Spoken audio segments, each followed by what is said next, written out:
Hello, I'm Stuart. Before we start, we want to share that this video uses AI for graphics and voice, but all the information is manually researched by our team. Here in the video, we will share the details for The Sims error code 503. This error comes when users try to access The Sims 3 store pages.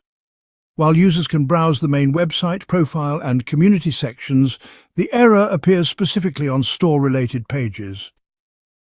According to our research, this is a system-side issue, likely due to server problems or ongoing maintenance work. The first thing we suggest is to restart your device along with your internet connection. Once restarted, check if the store pages are accessible. If the error still comes, make sure your internet connection is stable and that your browser is updated to its latest version. If your internet is working fine and the browser is also up to date but the issue still continues, then probably the error is coming from the servers. So we suggest you wait for a few hours and try again. Thanks for watching. This is all we have for the error.